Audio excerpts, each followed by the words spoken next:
नमस्कार, स्वागत है आप सभी को।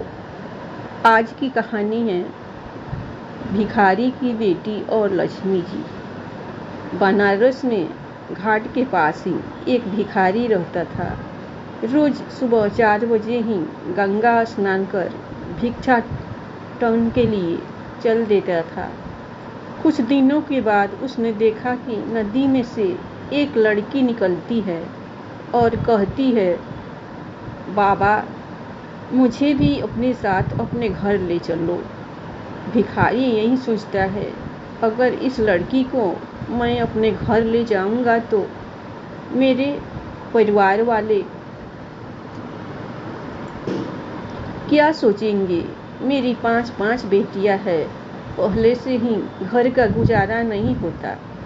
यह सोचकर लड़की की बात को सुनकर भी अनसुना कर देता था। एक दिन उसकी पत्नी ने कहा, मैं आपको देख रही हूँ, आप किसी न किसी तनाव में हैं। भिखारी अपनी पत्नी से बोला, तुम सही कह रही हो। उसने अपनी पत्नी को नदी वाली बात बता दी। भिखारी की पत्नी ने कहा, इस छोटी सी बात को लेकर परेशान हो तुम, लड़की को घर लेकर आओ। पहले से 5 बेटियां हैं, उसके आ जाने से 6 हो जाएगी।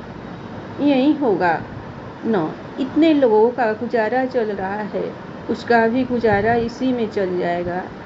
अगले दिन भिखारी जब नदी में नहाने गया तो उस लड़की को अपने साथ लेकर अपने घर आया।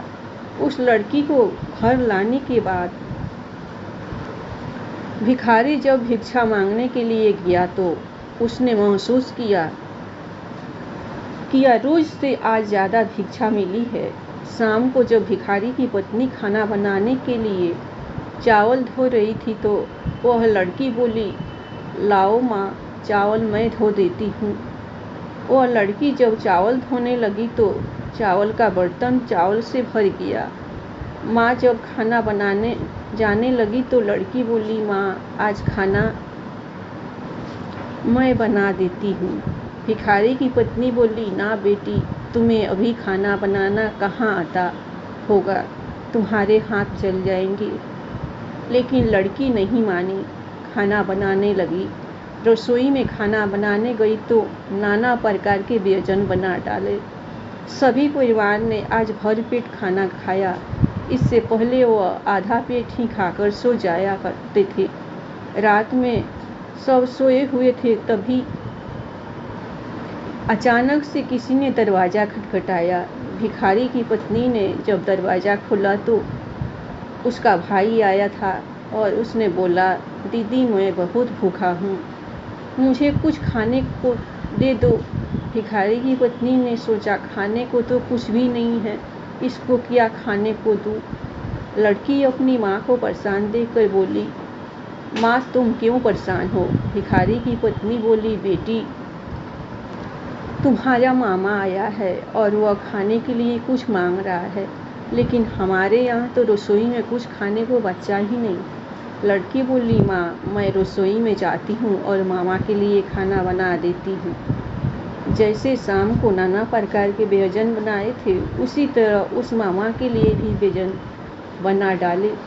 मामा ने भरपेट खाना खाया और कहा, आज तक मैंने अपने पूरे जीवन काल में ऐसा स्वादिष्ट खाना नहीं खाया था।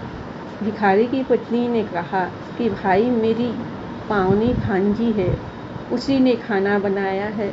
शाम होते ही लड़की ने अपनी माँ से कहा, माँ, चौका जलाकर चौकी का दिया जला दो, आज मैं छत के ऊपर ही सोऊंगी। भिखारी की पत्नी बोली, ना बेटी, छत पर मत सो, डर जाएगी। लेकिन लड़की बोली, नहीं माँ, नहीं डरूंगी, मैं छत के ऊपर ही जाकर सोऊंगी। रात को वह लड़की छत के ऊपर जाकर सो गई। जब आधी रात हुई तो लड़की सोकर उठी और चारों तरफ अपनी आंख मारी। जहां उसने देखा वहां धन ही धन हो गया। आधी रात को ही वह बाहर जाने लगी तो भिखारी दरवाजे पर ही सो रहा था। उसने लड़की को जाते हुए देखा तो पूछा, बेटी, तू कहाँ जा रही है। उस लड़की ने कहा, बाबा मैं आपकी दरिद्रता दूर करने आई थी, वह दूर कर दी है। भिखारी ने चारों तरफ देखा तो रुपए पैसे सोने चांदी के जेवर से उसका घर भरा हुआ था। सुबह हुई तो भिखारी की पत्नी उस लड़की को ढूंढने लगी। तो भिखारी बोला, उसे मत ढूंढ, वह तो चली गई। वह तो साक्षात लक्ष्मी माता थी, जो हमारी बेटी बनकर हमारे घर में हमारी दरिद्रता दूर करने आई थी। धन्यवाद। आप लोगों को लक्ष्मी जी और भिखारी की बेटी कहानी पसंद आई होगी तो आप लोग लक्ष्मी जी के नाम पर लाइक सब्सक्राइब जरूर कीजिएगा।